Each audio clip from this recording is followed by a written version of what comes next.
जय माता दी दोस्तों। आप सभी जानते हैं नवरात्रि के दूसरे दिन माँ ब्रह्मचारिणी की पूजा अर्चना करने का विधान है। आपको बता दें कि ब्रह्मा का अर्थ तपस्या है और चारिणी का अर्थ आचरण करने वाली यानी तप का आचरण करने वाली देवी। वही देवी के इस रूप को माता पार्वती का अविवाहित रूप माना जाता है। मान्यता है माँ की पूजा करने से व्यक्ति को धन समृद्धि की प्राप्ति होती है, साथ ही भक्त के अंदर तप करने की शक्ति आती है। वही अगर आप नवरात्रि के दिन माँ ब्रह्मचारिणी की पूजा अर्चना कर रहे हैं तो दोस्तों, अपने पूर्व जन्म में जब ये हिमालय के घर पुत्री के रूप में उत्पन्न हुई थी, तब नारद भगवान के उपदेश से इन्होंने भगवान शंकर जी को पति के रूप में प्राप्त करने के लिए अत्यंत कठिन तपस्या की थी। इस दुष्कर तपस्या के कारण इन्हें तपस्चारिणी अर्थात ब्रह्मचारिणी नाम से अभिहित किया गया।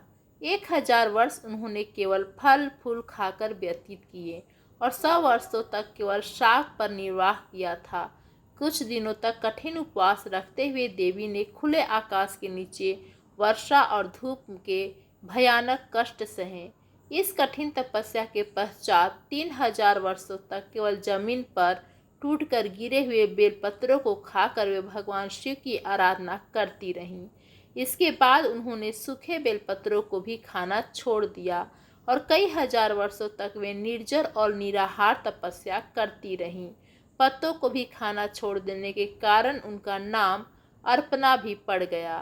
कई हजार वर्षों की इस कठिन तपस्या के कारण ब्रह्मचारिणी देवी का शरीर एकदम क्षीण हो उठा। उनकी यह दशा देखकर उनकी माता मैना अत्यंत दुखी हुई और उन्होंने उन्हें इस कठिन तपस्या से विरक्त करने के लिए आवाज दी। उमा तब से देवी ब्रह्मचारिणी का एक नाम भी उमा पड़ गया। उनकी इस तपस्या से तीनों लोकों में हाहाकार मच गया। देवता, ऋषि, सिद्धगण, मुनि सभी देवी ब्रह्मचारिणी की इस तपस्या को अभूतपूर्व पुण्य कृत्य बताते हुए उनकी सराहना करने लगे। अंत में पितामह ब्रह्मा जी ने आकाशवाणी के द्वारा उन्हें संबोधित करते हुए प्रसन्न स्वर में कहा, हे देवी, आज तक किसी ने ऐसी कठिन तपस्या नहीं की जैसी तुमने की है। तुम्हारे इस आलोक कृत्य की चारों ओर सराहना हो रही है। तुम्हारी मनोकामना सर्वोत्भावेन परिपूर्ण होगी। भगवान चंद्रमौली शिव जी तुम्हें पति के रूप में अवश्य प्राप्त होंगे।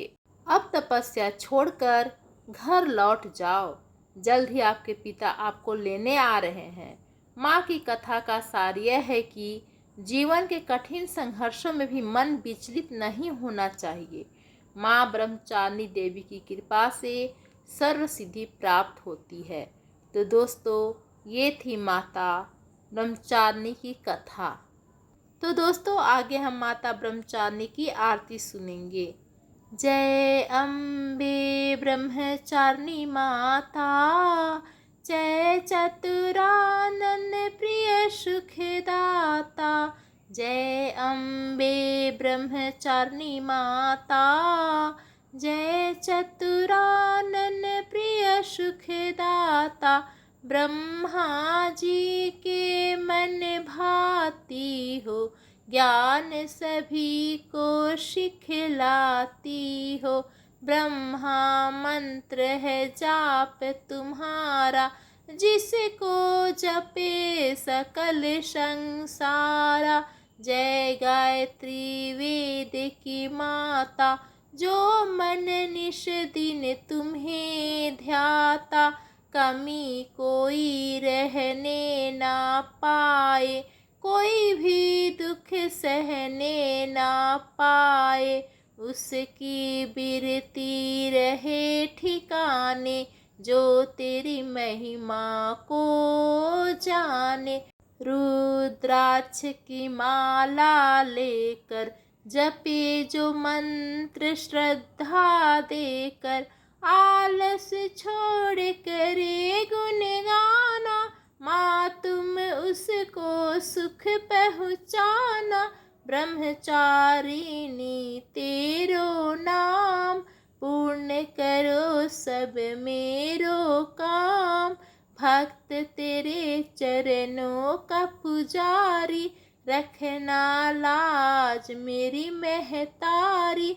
जय अम्बे ब्रह्मचारिणी माता, जय चतुरानन प्रिय सुखदाता।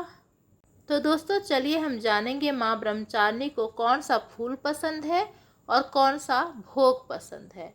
दोस्तों नवरात्रि का दूसरा दिन माँ ब्रह्मचारिणी को समर्पित है। माँ ब्रह्मचारिणी को पीला और सफ़ेद रंग पसंद है। माँ को गुलदाउदी और वट वृक्ष के फूल बहुत पसंद है। इस दिन माँ को शक्कर या मिश्री का भोग लगाकर दान देने से लंबी उम्र का वरदान मिलता है और बुद्धि का विकास होता है। धन्यवाद दोस्तों।